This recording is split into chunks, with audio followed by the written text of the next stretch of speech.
어느 날 밤 벨사살 왕은 귀족 1000명을 자기가 베푼 성대한 잔치에 초대하여 함께 술을 마셨다.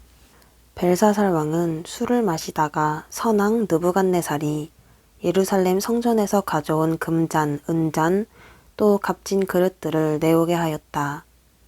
이는 왕이 그 잔과 그릇으로 잔치에 참석한 귀족들, 또 자기 부인들과 소실들과 함께 술을 마시고 싶은 마음이 들어서였다.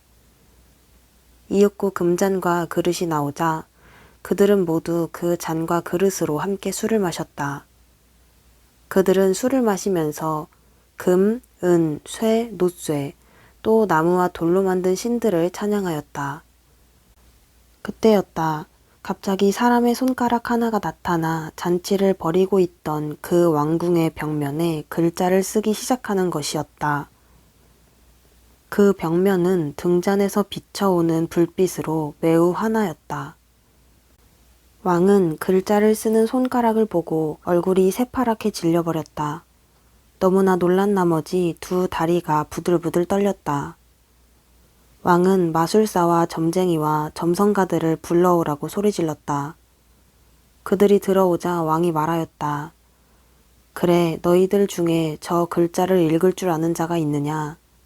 아는 자가 있거든 내게 그 뜻을 알려주어라.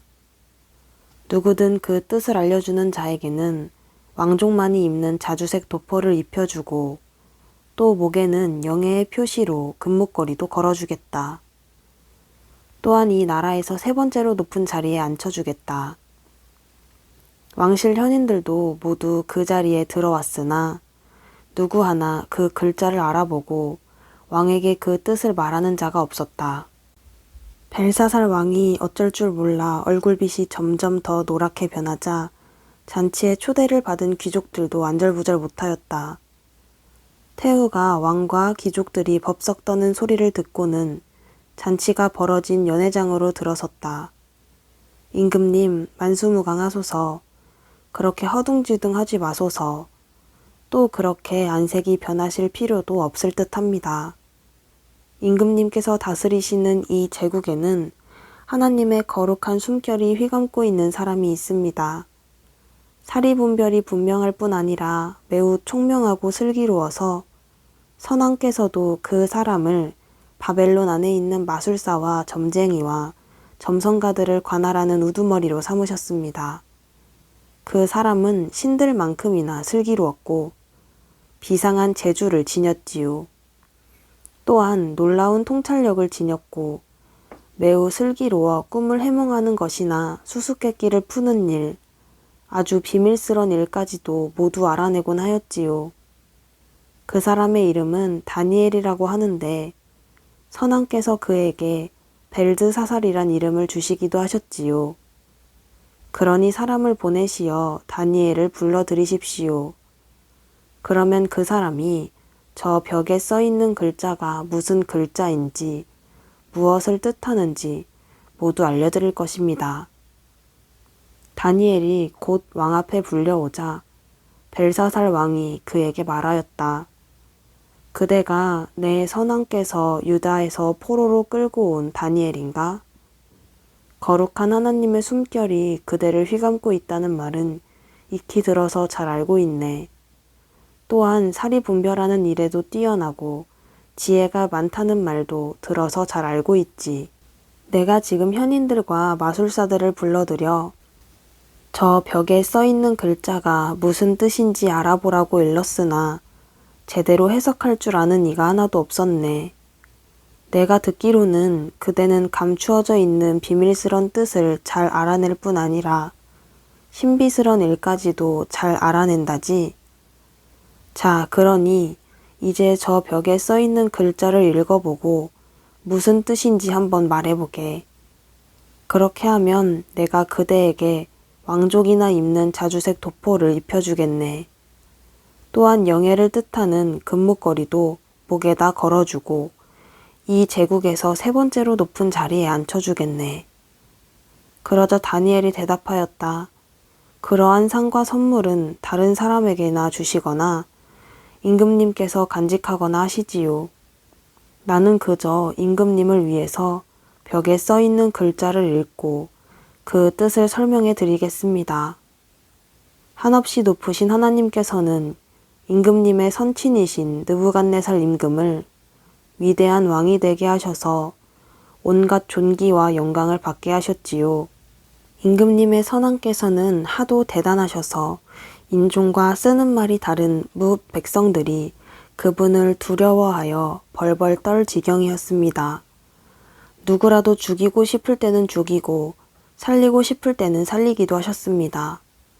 뿐만 아니라 누구라도 영예롭게 하고 싶을 때에는 영예롭게 만드셨고 꺾어내리고 싶을 때에는 꺾어내리기도 하셨지요.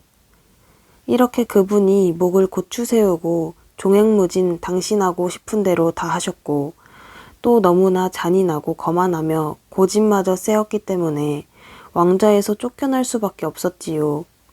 결국 그 영광스러운 자리를 빼앗길 수밖에 없었던 거지요. 사람 사는 곳에서 함께 살지도 못하고 추방당하지 않았습니까? 그 처지가 들짐승과 하나도 다르지 않았지요. 들나귀와 함께 살아야만 하였고 소처럼 풀이나 뜯어먹으며 살았지요. 하늘에서 내리는 이슬을 맞으면서 어디 하나 피할 데 없는 들녘에서 밤을 보내기도 하였습니다. 결국 그분은 한없이 높으신 하나님께서 세상 나라를 다스린다는 사실을 깨달았습니다. 또한 하나님께서 당신 뜻대로 사람을 뽑아 세상 나라를 다스리게 하신다는 사실도 깨닫게 되신 것입니다. 하지만 그분의 아들이신 임금님께서도 분명히 이 사실을 알고 있으면서 겸손하게 살아오지를 못하셨습니다. 오히려 하늘에 계신 주님을 거슬러 그분의 성전에서 쓰던 잔과 그릇들을 마구 탈취해 가져오셨습니다. 임금님과 임금님께서 초대하신 귀족, 왕비, 소실들이 그 잔과 그릇으로 함께 술을 마시는군요. 거기다가 금이나 은이나 놋새나 새나 나무, 또 돌로 만든 신들에게 찬양까지 하는군요. 도대체 그 신들이 눈이 있어 보기를 합니까? 아니면 귀가 있어 듣기를 합니까? 임금님께서는 임금님이 살고 죽는 문제를 결정하시는 하나님, 임금님이 하시고자 하는 모든 일을 결정하시는 하나님을 존중하지 않으시는군요. 바로 그렇기 때문에 하나님께서 그 손이 나타나게 하시어 이러한 글을 쓰게 하신 것입니다. 어째서 그걸 깨닫지 못하십니까? 저 벽에는 메네메네 데겔 우바르 신이라고 쓰여 있군요. 메네라는 말은 숫자라는 뜻입니다. 숫자라는 말이 가리키는 뜻은 하나님께서 임금님의 나라가 지속될 횟수를 세고 계신다는 것입니다. 언제 끝을 내버리실까 하고 계신다는 뜻이지요. 그 다음 데겔이란 말은 무게라는 뜻이지요. 이 무게라는 말이 가리키는 뜻은 임금님이 하나님이 가지고 계신 저울에 달아보니 너무 가볍다는 뜻입니다. 우는 그리고 라는 뜻이며 마지막으로 베레스라고 하는 말은 분열이라는 뜻입니다. 다시 말씀드려서 임금님이 다스리고 계신 이 제국이 두동강이 날 것이라는 뜻이지요. 곧 메대와 바사로 갈라질 것이라는 말입니다. 이렇게 말을 끝내자 곧바로 벨사살 왕은 다니엘에게 왕족이나 입는 자주색 도포를 입히게 하였고 영예를 뜻하는 금목걸이를 목에 걸어주도록 명령하였다. 물론 그 제국에서 세 번째로 높은 자리도 마련해 주었다. 그날 밤 바벨론 왕 벨사살은 살해되었고 메대 사람 다리오가 그 제국을 다스릴 왕권을 거머쥐었는데 이때 다리오의 나이는 62세였다. 다리오는 자기가 다스리게 된 제국을 120 지방으로 나누어 120명의 지방 장관을 각각 임명하여 온 제국을 다스리게 하였다. 또한 중앙행정을 맡아보게 하려고 총리를 3사람 두었는데 다니엘은 세 총리 가운데 한 사람이었다. 120명의 지방 장관은 각각 그 담당 총리에게 지방 일을 보고해야 하고 그 총리들은 또한 보고받은 각 지방 일을 왕에게 보고해야 하였다. 이렇게 온 제국 안에서 일어나는 일을 왕이 잘 알아 아무런 문제가 없게끔 조직을 갖추게 한 것이다. 이를 처리하는 과정에서 드러난 사실은 다니엘이 다른 총리들이나 지방 장관들보다도 훨씬 더 일을 잘해낸다는 것이었다. 이는 그가 사리 분별이 분명하고 또 일을 처리하는 데에도 매우 신속하였기 때문이다. 그래서 왕은 제국 전체를 다니엘에게 맡겨 일을 보게 하려고 마음먹었다. 이러한 사실을 눈치챈 다른 총리들과 지방 장관들은 나라 일을 처리하는 과정에서 어떻게 하면 다니엘을 걸고 넘어져 고소할 수 있을까 하고 모함하기에 골몰하였다. 하지만 아무리 허물을 찾아내려 해도 또 잘못을 발견하려고 해도 도무지 찾아낼 길이 없었다. 다니엘이 나라 일을 보는 과정에서 도무지 잘못을 저지르지 않고 또한 허물이 될 만한 일을 전혀 하지 않은 까닭이다. 그러자 사람들 간에는 다니엘에 대해 이런 말이 오갔다. 다니엘을 걸고 넘어지려면 다른 일을 가지고는 도저히 불가능하다. 그러니 이제 그가 믿는 종교에 대해서 시비를 걸어야 무슨 빌미라도 얻을 수 있을 것이다. 그래서 총리들과 지방 장관들은 다니엘을 고소할 빌미를 함께 모여 논의하고 왕 앞으로 나아가 이러한 건의를 올렸다. 임금님, 만수무강하소서. 이 제국의 모든 총리와 각 지방 장관과 또 고문관과 총독들이 모여 이러한 결의를 하였습니다. 임금님께서는 저희들의 결의를 어명으로 공포하셨으면 합니다. 곧 다음과 같은 금지령을 내리셨으면 합니다.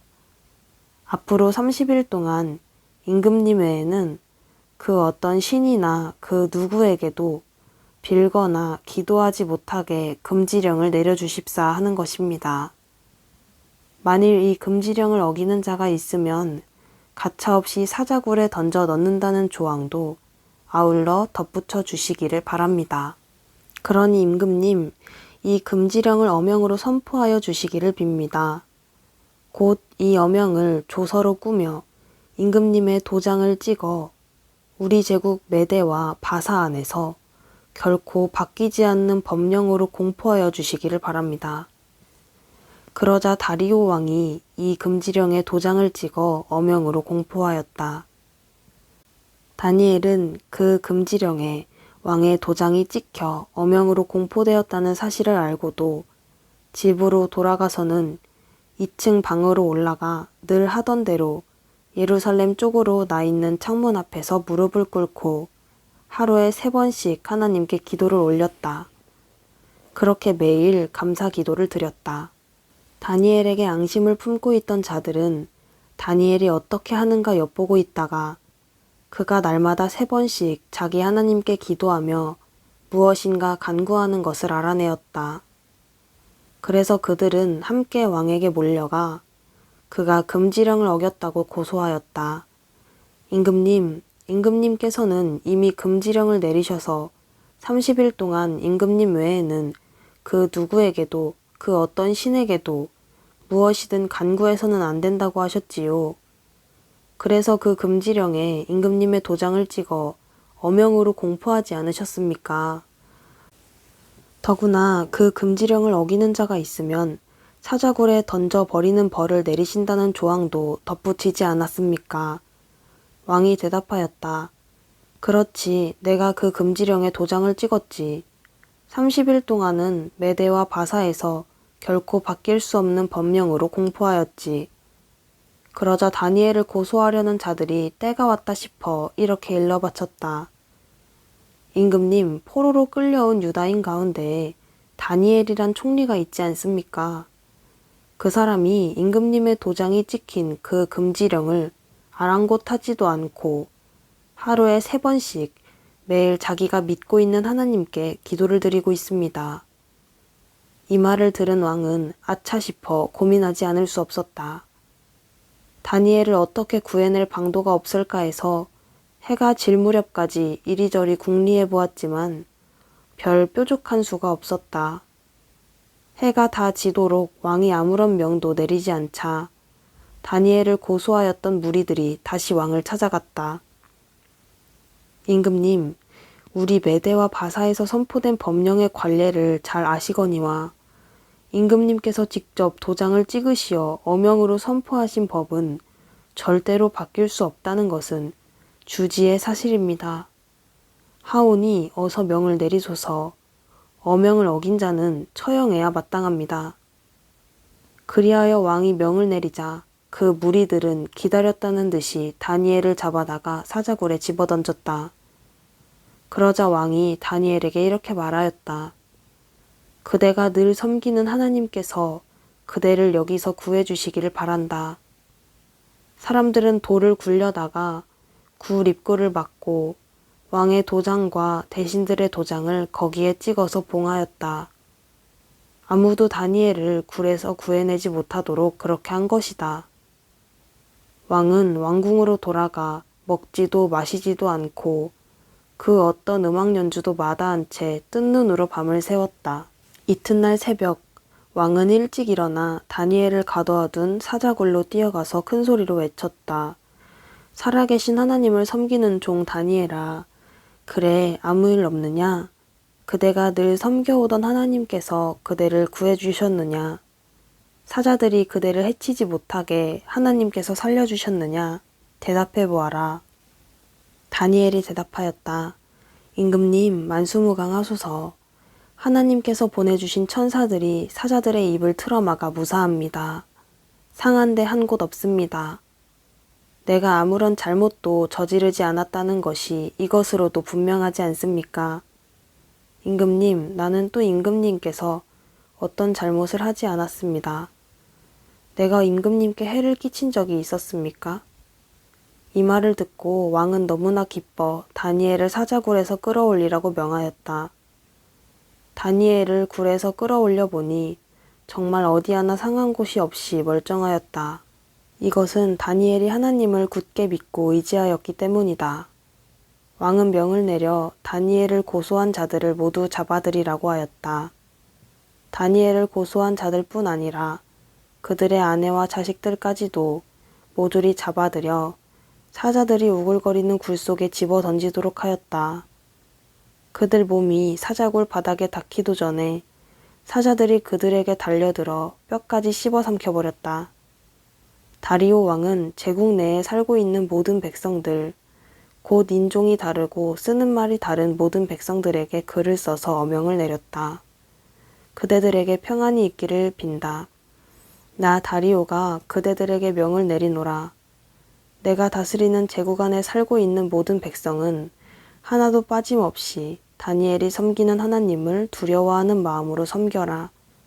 그분은 살아계시는 하나님, 영원히 이 세상을 다스리시는 분이니 그분의 나라는 결코 망하지 않으리라. 그분의 권세는 결코 꺾이지 않으리라. 그분은 사람을 건지시는 분, 사람을 구해내시는 분, 하늘에서든 땅에서든 이적을 베푸시는 분, 놀라운 일을 일으키시는 분, 바로 그분께서 다니엘을 구해내셨다. 사자굴에서 아무 흠도 없이 건져내셨다. 다니엘은 다리오 왕이 다스리던 시대와 바사왕 고레스가 다스리던 시대에도 많은 존경을 받으며 살았다.